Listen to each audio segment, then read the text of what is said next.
kembali lagi di Ajib ASN Jabar ikut bicara. Kita di sini akan membahas tentang JKR. Jadi semua informasi adanya di sini nih ya Kang Teteh. Trauma Kang, kadang-kadang gara-gara Kris disebutnya Qris gitu kan dulu. Ya. Jabar Quick Response ini kan kanal aduan masyarakat masalah kemanusiaan di Jawa Barat. Core activity-nya Jabar Quick Response gitu itu ada, pertama itu ada masalah kesehatan nih, kedua ada pendidikan, ketiga ada anak yatim, keempat disabilitas, ada rumah darurat roboh, ada rumah ibadah, ada jembatan perintis. Nah yang terakhir itu ada terkait dengan kebencanaan. Kita Jabar Quick Response turut serta gitu di sana. YouTube-nya? Ya, jadi orang di wawancara. YouTube-nya.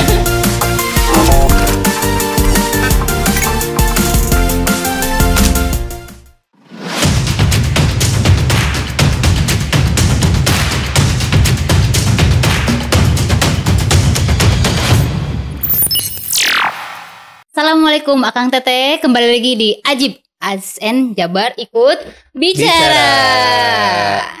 Aneh ya lihat saya di sini. Tumben bukan Buruli gitu ya. Ini mah Bureli Kang. Jika mau balapan gitu, rally. Nah, hari ini kita kedatangan Akang siapa ya? Kayaknya mukanya mungkin sering diliput media ya Kang ya. Waduh, sering ada di JKR gitu. Iya.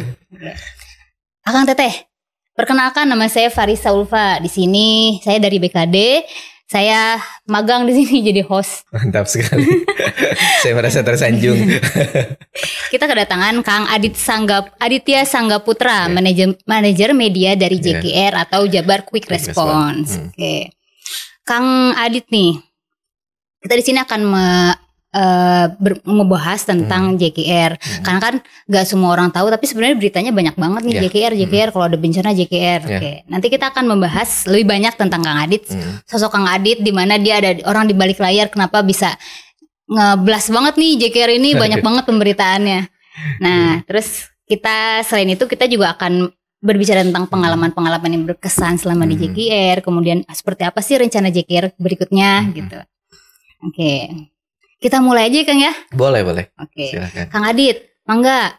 Siapa tahu mau memperkenalkan diri dulu? Oke, perkenalkan Akang Teteh semua. Nama saya Aditya Sanggaputra. Kebetulan di Jabar Quick Response itu sebagai manajer media data dan pelayanan informasi. Oke, jadi semua informasi adanya di sini nih ya Kang Teteh. Apa konsep-konsep JKR yang mau diupload itu ya adanya di sini. Di Kang Adit ini. Gimana? Kang jelasin dong sebenarnya JKR itu apa sih? Saya kalau dengar Q itu jadi trauma Kang. Kadang-kadang gara-gara Kris disebutnya Qris gitu kan dulu. Ya. Kalau JKR itu disebutnya apa? JQR gitu? Apa gimana? Kebanyakan sih kalau lidah orang Sunda JKR. Oke, JKR ada JKR, ada yang bilang Quick Response aja, ada yang bilang Jabar Quick gitu kan.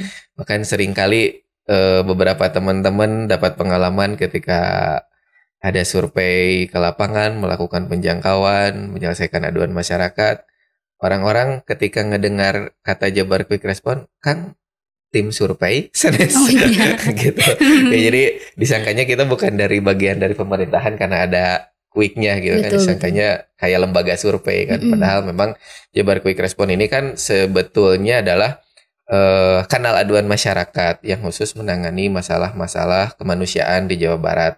Jadi Jabar Quick Response ini dibentuk oleh Pak Gubernur Ridwan Kamil pada 18 September 2018, kurang lebih sekitar hampir 5 tahun yang lalu ya, mau 5 tahun Jabar Quick Response ini, dengan tujuan untuk mengakselerasi penyelesaian masalah sosial di Jawa Barat gitu. Jadi warga Jabar semua yang mungkin selama ini tidak mengetahui ada kanal aduan terkait dengan masalah kemanusiaan, itu sekarang bisa ngadu ke kita tuh gitu kan. Ada 9 kanal aduan sebetulnya yang menjadi core activity-nya Jabar Quick Response gitu. Itu ada, pertama itu ada masalah kesehatan nih, yang kedua ada pendidikan, yang ketiga ada anak yatim, keempat disabilitas, ada rumah darurat roboh, ada sekolah darurat roboh, ada rumah ibadah, ada jembatan perintis. Nah, yang terakhir itu ada terkait dengan kebencanaan gitu.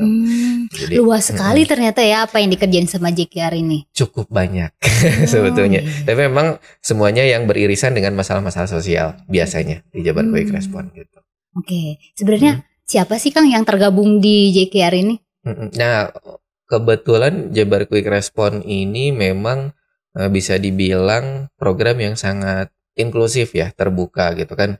Dapat terlihat juga dari anggota-anggota Jabar Quick Response-nya sendiri. Kami ini di Jabar Quick Response ada sekitar 75 orang? 75 orang kurang lebih gitu kan, yang memang berasal dari lintas komunitas di Jawa Barat gitu kan. Ada dari komunitas, kalau misalnya dari teman-teman tim kebencanaan itu kebanyakan berasal dari komunitas-komunitas dan unsur potensi SAR di Jawa Barat gitu kan. Banyak sekali kayaknya di Jawa Barat gitu kan. Ada juga dari komunitas musik, ada dari aktivis-aktivis kemanusiaan, HIV AIDS gitu kan, yang memang kebanyakan bergerut di masalah-masalah sosial tadinya gitu kan. Nah, bergabunglah dengan Jabar Quick Response dan sampai sekarang. Oke. Gitu.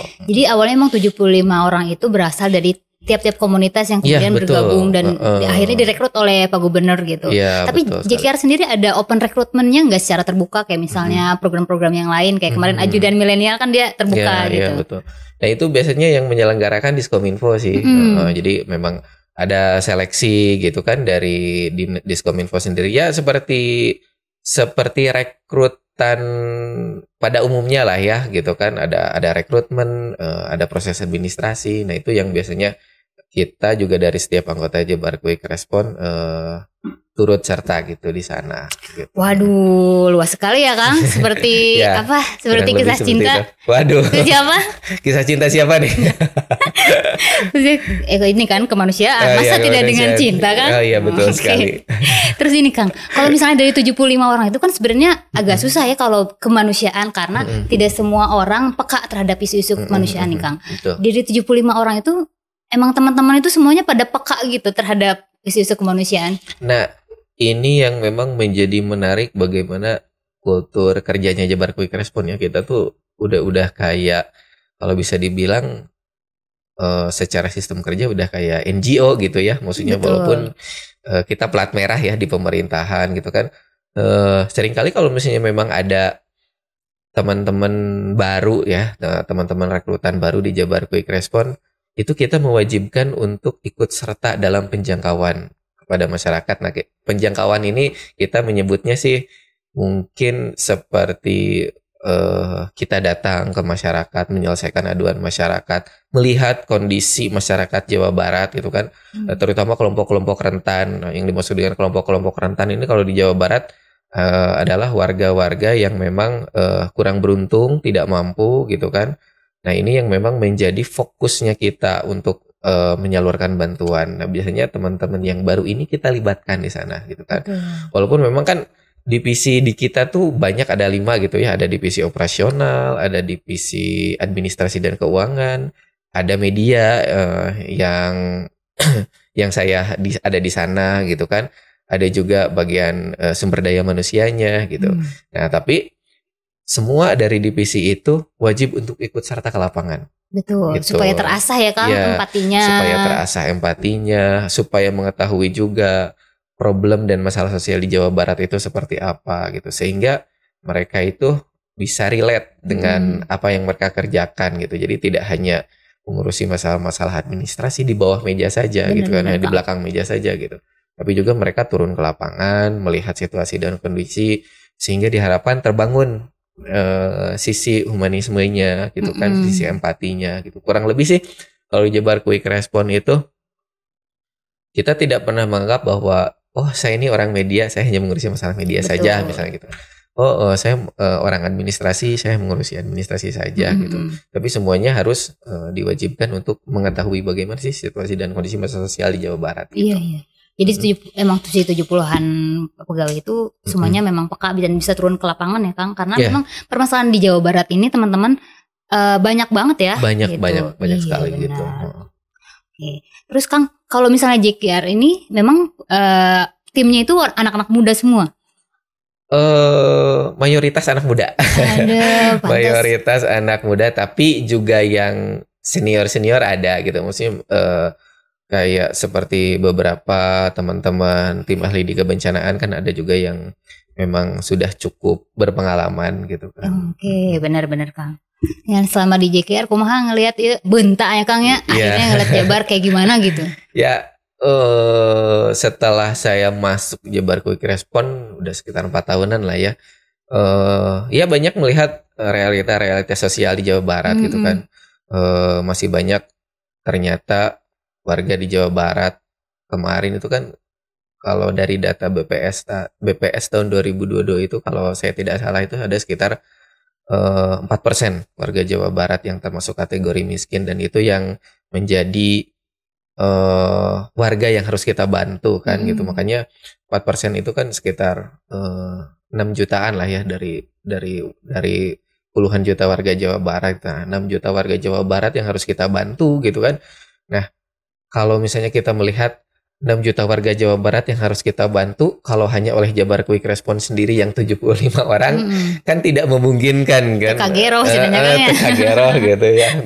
Nah, makanya kami senantiasa berkolaborasi dengan banyak pihak gitu. Baik dengan pemerintah sendiri gitu kan, di tataran pemerintah daerah tingkat 2, pemerintah pusat, maupun misalnya organisasi-organisasi sosial kemanusiaan di luar lingkup pemerintahan, atau mungkin dengan pihak swasta dan masyarakat, komunitas-komunitas itu, sehingga keterjangkauan kami, nilai kebermanfaatan kami bisa lebih luas dirasakan oleh masyarakat Jawa Barat gitu. Masya Allah, memangnya pekerjaan kemanusiaan itu kalau nggak dilihat dari capek gitu ya Kang, tapi kalau kita ingat lagi itu teh untuk amal ibadah kita gitu, kita bisa bantu orang tuh kita bahagia. Bisa dibilang kan karena kan Jabar Quick Response ini seringkali masalah kedaruratannya ya Mbak ya. Misalnya kalau kayak masalah kesehatan, seringkali banyak warga Jawa Barat yang terutama dari kelompok rentan ya, warga miskin, bisa dibilang orang-orang yang kurang beruntung, itu salah satu faktornya itu mereka terputus kepada akses kesehatan gitu kan, pelayanan kesehatannya, baik itu mungkin faktornya adalah faktor ekonomi, faktor jarak gitu kan. Nah, ini yang berusaha kita bantu gitu. Kita tidak hanya mungkin menyalurkan santunan saja, tapi melakukan advokasi, pendampingan gitu kan.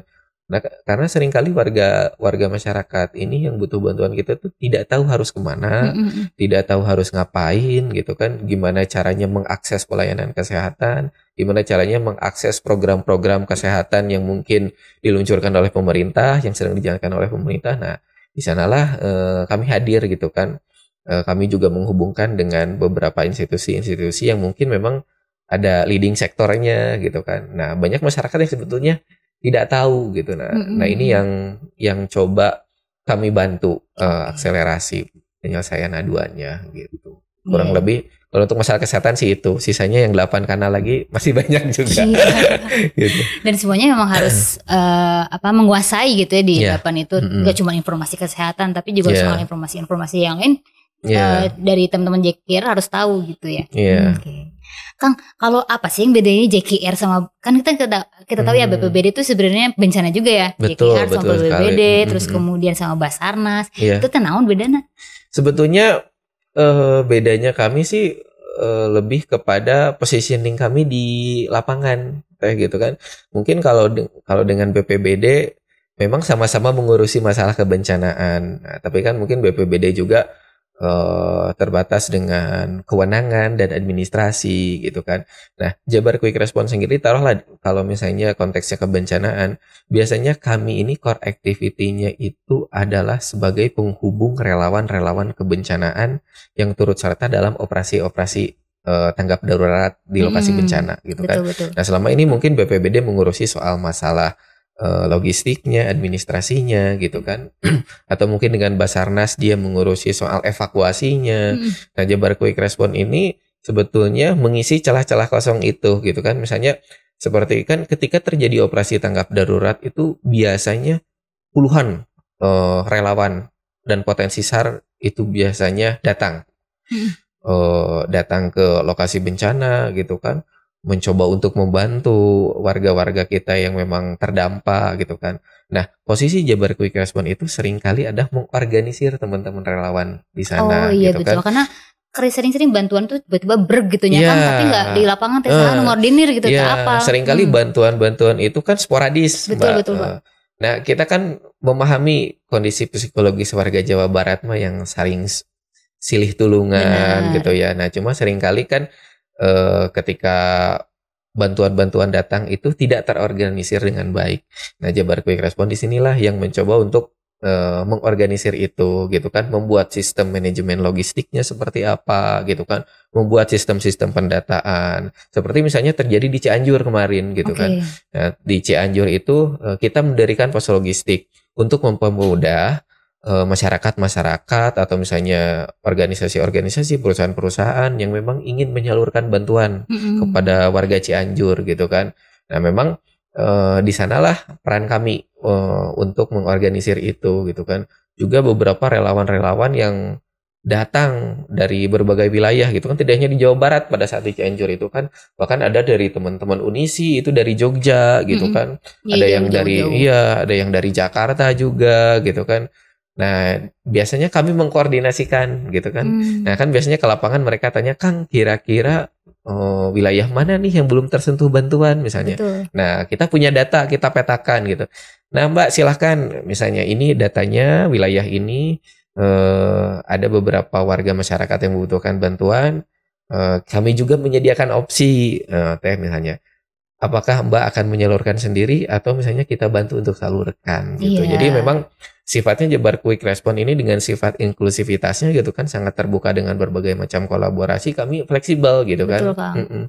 Teman-teman apakah mau menyalurkan langsung atau misalnya kami tunjukkan daerah mana yang memang sepertinya butuh bantuan gitu. Karena kita juga mengelola data-data itu. Iya betul, karena kalau di bencana semua harus segera ya Kang ya. Betul Dalam sekali. artian memang ada daerah-daerah yang mungkin jangan sampai bantuannya tertumpuk di satu daerah saja, atau misalnya barangnya yang justru yang tidak dibutuhkan oleh masyarakat tersebut. Betul. Gitu. Jadi Jabar Quick Response ini membantu untuk supaya si barang-barangnya sesuai yang dibutuhkan oleh masyarakat dan semua aspek juga terjamah ya Kang ya. Ya, tepat guna, tepat sasaran gitu kan. Ya memang kami juga melaksanakan seperti giat-giat community development lah ya gitu. Jadi melakukan pendekatan kepada masyarakat gitu seperti di Cianjur ini kan. Kemarin juga ramai pendekatan ke masyarakatnya. Iya kan beda karakter ya. Iya, karakternya beda-beda juga, mungkin kondisi psikologis warga yang baru terkena bencana kan dengan segala macam keterbatasan mereka gitu kan. Ya mungkin seringkali ada kesalahpahaman di lapangan gitu kan. Nah, itu yang berusaha kami jembatani gitu kan. Karena kan semua di sini memiliki niat baik yang sama, biasanya kita kan memiliki niat baik yang sama, hanya saja mungkin di lapangan kan dinamikanya banyak gitu kan. Nah, kami yang mencoba untuk komunikasikan. Iya, karena saya juga dulu kan belajar psikologi kebencanaan. Nah, kalau misalnya di kebencanaan itu memang orang-orang lebih sensitif ya Kang ya. Betul sekali. Kita juga mendekatinya harus beda gitu treatmentnya. Betul. Dan itu juga yang kita harus tekankan sama teman-teman yang mau ngasih relawan, ngasih bantuan gitu. Iya. Betul. Selama di Cianjur ini Pak Kang, kan kebanyakan kalau di bencana ya Kang ya, yang kelihatan karena expose media itu ketika H+7 itu masih diekspos. Nah, kalau setelah misalnya kalau ada bencana lain, orang jadi ngebantuin yang itu juga. Nah, kalau sebenarnya kalau JKR ini ada program nggak untuk maintenance mereka sampai misalnya mandiri atau misalnya sampai hilang traumanya gitu. Oh iya, nah ini juga menarik sih Mbak. Gimana terutama kalau di kita kan ketika terjadi bencana gitu kan, biasanya ketika operasi tanggap darurat, benar. semua mata tertuju ke Cianjur misalnya gitu ya, mata tertuju ke Cianjur, wah bantuan datang semua gitu kan. Nah, tapi yang seringkali terlupakan adalah ketika pemberitaan sudah sepi. Betul, gitu, pemberitaan sudah sepi, seolah-olah sudah selesai semuanya, padahal masih banyak yang bisa kita lakukan di sana. Salah satu contohnya di Cianjur itu baru kemarin gitu kan, walaupun misalnya operasi tanggap bencana itu kalau tidak salah selesai itu sekitar akhir Desember ya, sekitar akhir Desember. Tapi ternyata kan masih banyak warga masyarakat yang membutuhkan hunian sementara gitu kan, masih banyak masyarakat yang tinggal di shelter-shelter pengungsian gitu kan, yang mungkin sekarang bisa jadi karena pemberitaan sudah turun, warga-warga di luar wilayah Cianjur juga mungkin sudah kurang informasinya terkait kondisi di Cianjur sekarang gitu kan, sehingga mungkin terlupakan. Nah, kami di sana dengan beberapa relawan, jaringan relawan, kebetulan salah satu contohnya kami di Cugenang itu di Kampung Surupan itu kita membuat community development di sana gitu kan. Kita terus melakukan pendampingan, beberapa relawan juga mendirikan pos masyarakat gitu kan. Nah, selain daripada mendirikan itu kami juga mendirikan hunian sementara gitu kan. Jadi ada beberapa kakak yang selama ini memang rumahnya hancur total gitu kan. Iya, betul. Yang hancur total. Nah, kami coba dirikan hunian sementara sekitar 20 unit dan kedepannya juga puluhan unit lagi akan coba kita bangun gitu kan di sana. Nah, ini kan tidak terekspos oleh teman-teman media barangkali ya, karena memang fokusnya sudah tidak ke sana gitu. Tapi bahwa masih ada puluhan ribu warga Cianjur yang terbantu itu nyata gitu kan. Nah, makanya kami sampai sekarang dengan beberapa mitra, dengan beberapa lembaga-lembaga non pemerintahan, dengan jaringan-jaringan relawan itu masih melaksanakan operasi pendampingan rehab-rekon kalau di kami gitu kan, rehabilitasi dan rekonstruksi. Di sana kami bikin huntara sekitar 20 unit untuk beberapa keluarga-keluarga yang memang tidak memiliki hunian di sana gitu kan. Nah, ini masih terus berlanjut nih sampai sekarang gitu kan.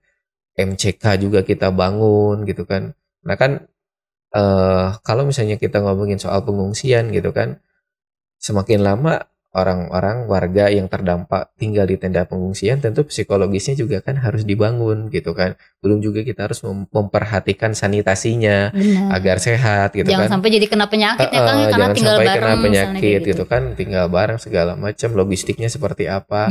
Nah, itu yang kita lakukan di sana gitu kan. Iya, tinggal sama mertua aja kan suka berantem gitu ya, apalagi tinggal bareng sama orang lain misalnya kayak gitu. Nah, potensi masalahnya itu pasti banyak ya.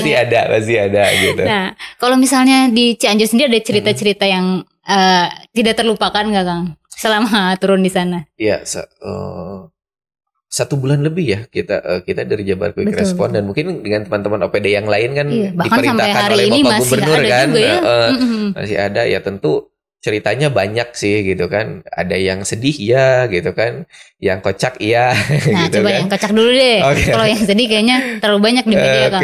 Yang kocak dulu sebetulnya kocak tapi juga nyerempet ke agak seram juga ya maksudnya. Dark jokes. Ada jokes gitu kan. Jadi saya sih ketika ke Cianjur itu saya H+2 setelah kejadian. Tapi teman-teman di Jabar Quick Response itu 1 jam setelah kejadian sudah ke Cianjur ya gitu. Cuma kebetulan karena saya sempat ditugaskan dulu di luar kota pada saat itu, baru ke Cianjur itu H+2 gitu kan. Nah, di sana itu sudah teman-teman dari Jabar Quick Response sudah mendirikan pos logistik untuk menyalurkan bantuan-bantuan yang datang dari wilayah-wilayah lain di luar Cianjur gitu kan ke titik-titik terdampak pada saat itu. Nah, saya ke sana tuh berkoordinasi. Nah, malamnya kebetulan setelah seharian berkoordinasi dengan teman-teman, kita istirahat tuh gitu kan. Ada teman-teman yang tidur di selasar gitu kan, karena kebetulan kita itu diberikan tempat oleh Pemda Cianjur itu di gedung kesenian, gitu kan. Di gedung kesenian kan cukup tua lah bangunannya gitu ya, heritage, gitu maksudnya. Suka ada suara-suara ya biasalah gitu kan ya gitu. Nah, tapi yang unik ini kita lagi tidur, kebetulan tidurnya kan ngacak-ngacak tuh Mbak gitu kan, ada yang pakai velvet segala macam gitu kan. Relawan-relawan juga banyak yang tidur ngampar lah gitu ya. Nah, karena saya, waduh ini tempat penuh nih, saya tidur di mobil. Tidur di mobil. Nah, ternyata pukul 2 dini hari itu terjadi gempa susulan.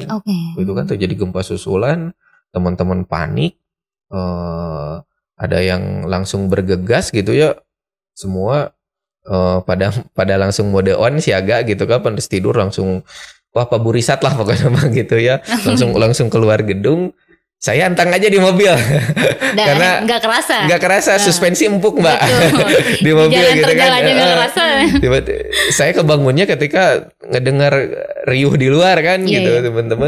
Teman-teman pada nyari saya gitu kan. Wah, Adit kemana nih gitu kan. Karena pas kejadian langsung identifikasi kan. Nih, ini ada teman-teman yang ketinggal Kak gitu kan di gedung. Karena memang kita terbiasa untuk dilatih dengan mode siaga gitu ya Mbak ya. Nah, ketika teman-teman lagi ngumpul rame, tiba-tiba saya keluar dari mobil. Ada apaan nih gitu. Batur mode siaga ini mode airplane. Mode airplane ada apa nih? Wah, langsung disorakin sama teman-teman gitu kan. Kemana wae ya gitu. Ya memang itulah kejadian ini juga mungkin salah satu kejadian yang cukup membekas ya bagi saya, di mana seringkali terjadi gempa susulan. Saya membayangkannya mungkin bagaimana dengan teman-teman warga-warga kita yang ada di kelas-kelas pengungsian kan. Betul. Gitu. Bahkan mereka sebelumnya punya pengalaman hal itu. Iya, masih traumatik gitu kan. Terus juga dengan akses dan fasilitas yang seadanya gitu kan. Bayangkan kan di hari-hari pertama itu kan listrik aja nggak ada Mbak gitu. Iya. Listrik terputus gitu kan dengan ya segala keterbatasannya lah ya gitu. Jadi kami juga cukup merasakan yang di lapangan bagaimana susahnya gitu kan kondisi teman-teman di Cianjur. Gitu. Oke, siap. Itu baru Cianjur aja ya Kang ya. Terus gimana, ada yang mau apa ya di JKR ini ke depannya mau seperti apa? Ada program-program apa lagi? Nah sebetulnya ya target kami di Jabar Quick Response sederhana saja sih Mbak. Di tahun 2023 ini kami ingin memperluas kebermanfaatan gitu kan Jabar Quick Response. Jadi tahun kemarin itu capaian kami itu 104.000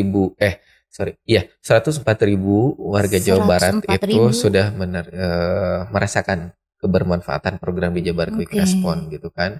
Nah, di tahun sebelumnya di 2021 itu ada sekitar 55.000. Hampir 2 kali lipat ya? Iya, hampir 2 kali lipatnya, dan tentu target kami adalah memperluas nilai kebermanfaatan program ini gitu kan. Semakin banyak warga yang terbantu, semakin banyak wilayah yang bisa kami jangkau gitu kan. Dan tentu saja ini kami laksanakan dengan kolaborasi dengan multi stakeholder ya, baik itu di lingkungan pemerintah sendiri maupun di luar pemerintahan gitu. Kolaborasi pentahelik lah. Kalau misalnya kata Pak Gubernur bilang gitu kan, ada dari pemerintahan, ada dari government, ada dari bisnismen gitu kan. Ada dari teman-teman tim media, mungkin ada komunitas-komunitas, akademisi gitu. Nah, ini yang sedang coba kita bangun gitu kan. Ya, sebetulnya kan Jabar Quick Response ini kami tidak ingin hanya sekedar berhenti sebagai sebuah program saja gitu kan, tapi ini juga menjadi sebuah gerakan sosial gitu kan. Kami ingin teman-teman ya masyarakat luas juga semakin memahami bahwa masalah sosial ini, masalah kemanusiaan ini bukan hanya tugasnya pemerintah saja gitu kan. Ya sebagai individu-individu yang mungkin beragama, sebagai individu sosial, ya tentu saja masalah-masalah kemiskinan, masalah-masalah sosial yang di sekitar kita tentu juga ini menjadi tanggung jawab kita bersama kan. Gitu. Balik deui da moal kagerohnya Kangnya ku luasna Jawa Barat, pegawai JKR yang segitu, terus kemudian mau dibantu dengan stakeholder, dengan bisnis, dengan akademisi, memang harus bahu-membahu gitu. Nah Kang, ada pesan gak buat Akang Teteh ini yang lagi nonton Ajib nih Kang? Kira-kira gimana sih Kang supaya kita bisa peka dan responsif ya terhadap isu-isu kemanusiaan di sekitar kita, supaya jangan sampai nunggu JKR turun nih, tapi kita bisa membantu untuk sekitar kita sendiri gitu. Ya buat Akang Teteh warga Jawa Barat gitu ya, pesan kami di Jabar Quick Response adalah sebagai masyarakat Jawa Barat yang terkenal dengan silih asah, silih asuh dan silih asihnya gitu kan. Mari tingkatkan kepedulian kita terhadap lingkungan sekitar kita gitu kan. Mari bersama-sama menyelesaikan masalah-masalah sosial di Jawa Barat, dan Jabar Quick Response sebagai organisasi kemanusiaan, program sosial yang dimiliki oleh masyarakat, yang dimiliki oleh pemerintah Provinsi Jawa Barat, kita sangat terbuka dengan kolaborasi apapun gitu. Jadi kami harapkan semakin banyak kolaborasi yang kami laksanakan di Jabar Quick Response bersama dengan masyarakat Jabar semua, semakin banyak warga masyarakat yang membutuhkan bantuan di Jabar Quick Response menerima manfaat dari program ini. Kurang lebih seperti itu sih. Jadi buat Akang Teteh, jangan segan untuk membantu di sekitar kita, karena memang tidak semua orang diberikan kepekaan ya Kang ya. Jadi kita justru harus melihat bahwa hal itu adalah anugerah gitu. Ketika kita melihat rasa iba gitu sama orang lain, bantu gitu. Betul sekali. Betul. Apalagi dilihat sendiri JKR, teman-teman bisa lihat di sosial medianya seperti apa sih mereka turun ke lapangan. Mungkin teman-teman di situ juga bisa mulai mengasah diri ya Kang, supaya empatinya muncul. Gitu. Ya, jangan lupa juga melaporkan kepada kami. Benar. Pokoknya lamun aya naon aduan ieu si satset cenah. Jabar Quick Response. Lamun misalkan slow mah jadi JSR. Jabar Slow Response. Tapi dengan ada Jabar Quick Response semuanya bisa tertangani dengan cepat gitu. Oke, Kang. Teman-teman, Kang ini Kang ada pesan-pesan dari tim cina. Iya. Jangan lupa juga subscribe dan komen sosmednya BKD Jabar. Akunnya apa nih? Ada Instagram BKD.Jabar. Oh iya, BKD. YouTube-nya ya, jadi orang di wawancara. YouTube-nya YouTube-nya BKD Prof Jabar. Pokok nama Facebook, Twitter ada semuanya ya. Oke, ya. Di sini ditampilkan Kang Galvan. Iya. Nah, kalau Jabar Quick Response sendiri bisa disambangi di akun medsosnya, ada di Instagram @jabarquickrespons, ada di page Facebooknya Jabar Quick Response, ada di Twitter @krjabar, juga di YouTube-nya sama. Juga ada di nomor hotline-nya di 08111 35 7777 gitu kan. Nah, jadi bagi teman-teman yang memang melihat ada kondisi sosial kemanusiaan dari warga Jawa Barat yang membutuhkan bantuan, bisa japri ke kami. Oke, Akang Teteh, sampai jumpa di episode selanjutnya hanya di Ajib ASN Jabar ikut bicara. Ajib. Akang ngatur nuhun. Dadah.